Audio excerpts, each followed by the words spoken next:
Bonjour à tous. Alors en fait, j'ai trois thèmes, donc je vais faire trois vidéos à la chaîne.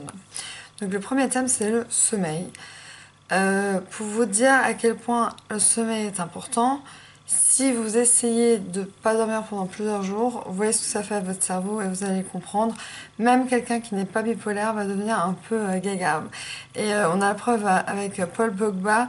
Ils n'ont pas dormi pendant, je crois, 1 ou 2 jours avec tout. Enfin, à partir du moment où ils ont eu la coupe jusqu'à prendre l'avion et revenir en France, ils ont très peu dormi. Et Paul Pogba, il était déchaîné, il était dans un autre monde, quoi. Et ça c'est vraiment la preuve que quand on dort pas, on pète un câble, quoi. Bon, après, c'est normal, il fêtait la Coupe du Monde, c'est normal, mais c'est le seul qui vraiment était... Ouais, je crois que c'était dans son caractère aussi, il est un peu comme ça, mais on a quand même la preuve que là, il n'a pas dormi depuis il n'avait pas dormi depuis des heures, et depuis des jours même, et il était dans un état d'euphorie, en fait. Il était dans un état de manie.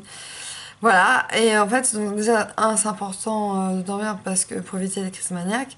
Deuxièmement, le sommeil, donc il y a le cercle circadien, c'est ce que j'ai appris en psychoéducation d'ailleurs. Je crois que je vais faire un sujet sur la psychoéducation. Le cercle circadien, ça inclut l'horloge interne. Et en fait, le corps, il est régulé par cette hormone.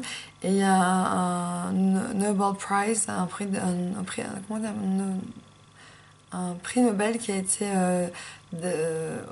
donné à des chercheurs qui ont carrément trouvé le gène de l'horloge interne.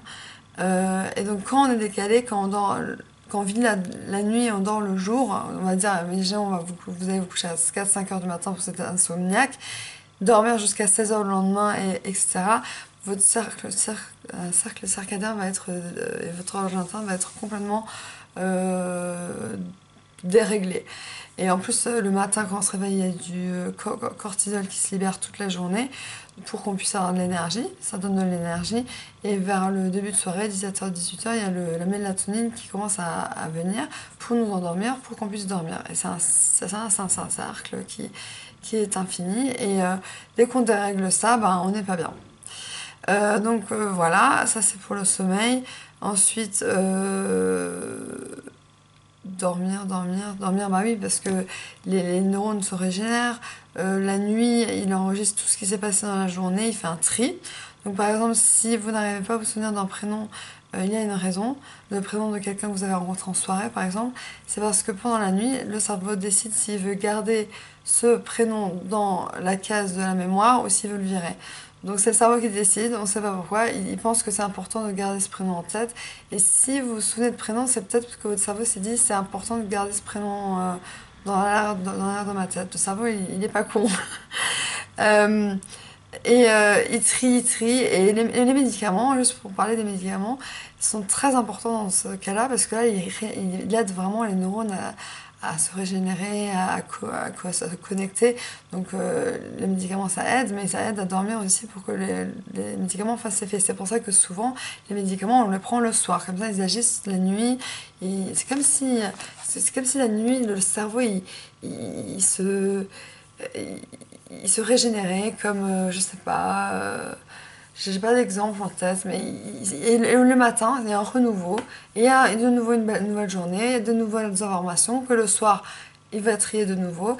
Et donc voilà pourquoi c'est important de dormir, pour toutes ces raisons. Et dès qu'on est bipolaire, malheureusement, c'est déréglé complètement. On dort plus, ou alors on dort trop, et de trop dormir, il y a soit l'hypersomnie, soit l'insomnie. Donc voilà, il faut faire gaffe à tout ça, même quand on n'est pas bipolaire. Très attention à pas dormir. Parce que si vous dormez pas pendant une semaine, imaginons, enfin, je l'exagère, ou 3 jours, ça craint. Franchement, ça craint. Et vous allez peut-être atterrir aux urgences. Mais bon, après, voilà. Peut-être si vous êtes vraiment solide, vous avez un cerveau solide, peut-être pas, mais faites vraiment gaffe. Dormez. Voilà, bisous.